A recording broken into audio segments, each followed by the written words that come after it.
దయచేసి వైఎస్ఆర్ కాంగ్రెస్ పార్టీ కార్యకర్తలందరూ కూడా దానిని ఫాలో కండి. దయచేసి ఆ ట్రాప్లో పడకండి.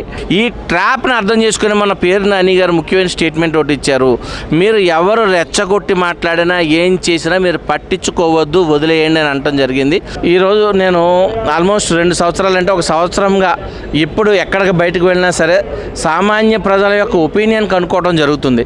ఈ కనుక్కున్న చోట ప్రతి చోట కూడా 100కి 90% మంది, మీరు చెప్తే నమ్మరు, 90% మంది ప్రస్తుత ప్రభుత్వం, కూటమి ప్రభుత్వం మీద వ్యతిరేకతతో ఉన్నారు. వ్యతిరేకత అనేది మొదలైంది.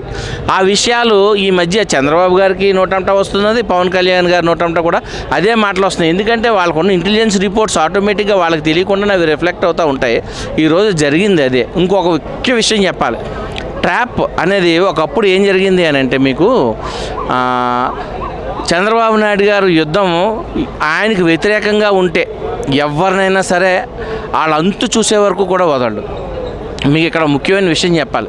ఆయనకు వ్యతిరేకంగా ఉన్న ఎన్టీ రామారావు గారిని, లక్ష్మీపార్వతి గారిని, రాజ్యాంగేతర శక్తి అని రామారావు గారి మీద అవాకులు చవాకులు ఆయనకు సంబంధించిన పేపర్లో వచ్చేలా చేయటం కానీ, అప్పట్లో బీజేపీతో స్నేహం చేసి మళ్ళీ బీజేపీని వదిలి మైనారిటీల ఓట్లు అవసరమయ్యేసరికి వాళ్ళతో స్నేహం చేయటం కానీ, ఆ తర్వాత రాజశేఖర రెడ్డి గారి మీద ఒక ఫ్యాక్షనిస్ట్ నాయకుడు ఇతను మనకి ప్రత్యర్థి కాబోతున్నాడన్న ఉద్దేశంతో ఒక ఫ్యాక్షనిస్ట్గా అతను ప్రొజెక్ట్ చేయటం కానీ, ఆ తర్వాత మోడీ గారిని విమర్శించడం కానీ, తర్వాత చిరంజీవి గారిని, ముఖ్యంగా చిరంజీవి గారి యొక్క కుటుంబాన్ని రోడ్డు మీదకి తీసుకువచ్చి ఏదో సందర్భాలు, వ్యక్తిగత విషయాల కుటుంబాలు ఏదో జరుగుంటాయి.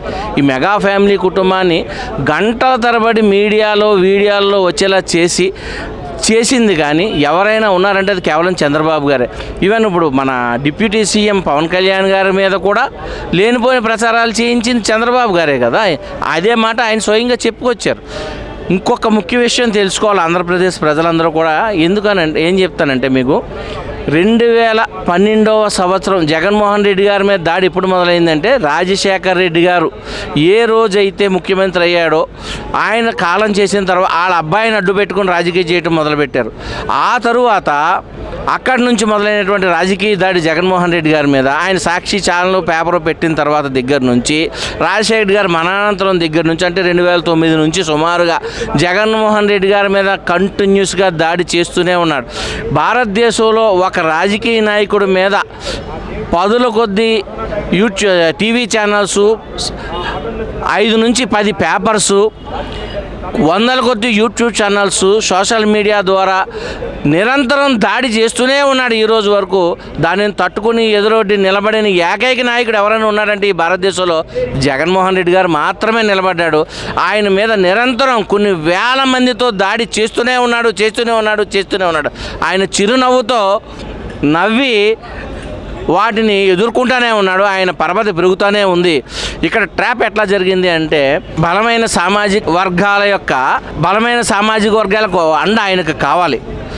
ఆ అండ కావాల్సి వచ్చినప్పుడు ఆ సామాజిక వర్గాలు ఉన్న నాయకులను ముందు పెట్టి వాళ్ళతో మనల్ని పదే దూషించి రెచ్చగొట్టేలా చేసి, ఆయన తిట్టించుకునేలా చేసి, నన్ను తిడుతున్నారని చెప్పేసి మా మనోభావాలు దెబ్బతిన్నాయి అన్నట్టుగా ఈరోజు చంద్రబాబు నాయుడు గారికి భుజం కాయటం జరిగింది. ఈ ట్రాప్ని అర్థం చేసుకుని మన పేరు నాని గారు ముఖ్యమైన స్టేట్మెంట్ ఒకటి ఇచ్చారు. మీరు ఎవరు రెచ్చగొట్టి మాట్లాడినా ఏం చేసినా మీరు పట్టించుకోవద్దు, వదిలేయండి అని అనటం జరిగింది. దయచేసి వైఎస్ఆర్ కాంగ్రెస్ పార్టీ కార్యకర్తలందరూ కూడా దానిని ఫాలో కండి. దయచేసి ఆ ట్రాప్లో పడకండి. పోయినసారి చంద్రబాబు నాయుడు ఆ విషయంలో విజయం సాధించాడు. ఇప్పుడు కూడా అదే చేస్తున్నాడు.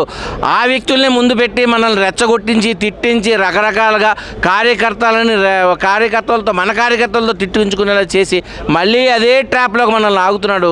దయచేసి వైఎస్ఆర్సీపీ కాంగ్రెస్ కార్యకర్తలు అందరూ కూడా చాలా శాంతియుతంగా మీరు ఏదైనా సమాధానం చెప్పండి. ఏ విషయంలో అయినా సరే ఉద్రేకపూర్వకమైన స్టేట్మెంట్లు కానీ కామెంట్లు కానీ చేయవద్దు అని మనస్ఫూర్తిగా కోరుకుంటూ సెలవు తీసుకుంటున్నాను. Thank you.